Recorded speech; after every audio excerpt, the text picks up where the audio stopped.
I'm so excited to get this into the ground and get this in my garden. Oh, it's gonna make it so magical. Those of you who love fairy gardens, please watch. You're gonna love this transformation. Some people have been led to believe that moss is hard to grow in your garden, and it really isn't. It's actually one of the most oldest plants in the history of Earth. It's literally 500 million years old. It's been around for a really long time. It's actually very sturdy, easy to grow if you just get it in the right conditions. Here's the sun moss. It comes in little square sheets. Isn't that cool? Super easy to install. This will probably be one of the easiest things to get down pronto.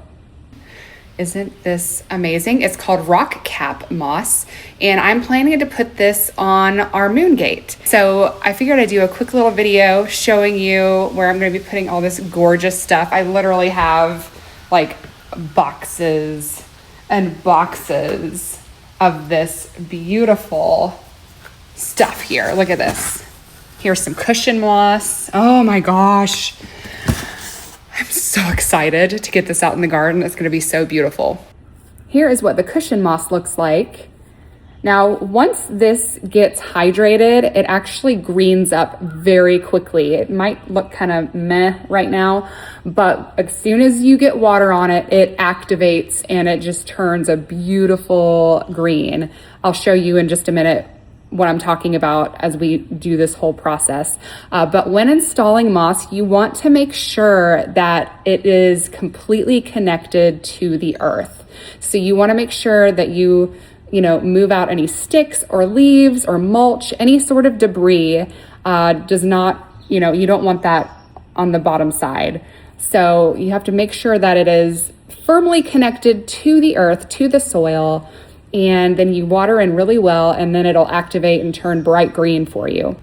Huge shout out to Olivia at Moss and Stone Gardens. Thank you so much for sending out this beautiful moss. I'm so excited to get it into the garden. I can't wait to show y'all how this looks on the moon gate and around the woodland garden. It's gonna be so beautiful. Let's get started.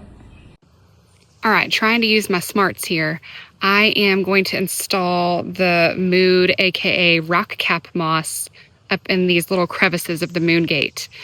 I think really probably the smartest thing to do for the moon gate installation is go ahead and soak these little pieces and then pop them in, because if I just pop them in dry and then water them, they could potentially fall out. So just for the moon gate installation, I am going to get a little bucket of water to pre-soak these.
All right, fairy garden lovers, I'm going to post the big reveal tomorrow, so y'all make sure to come back and check it out.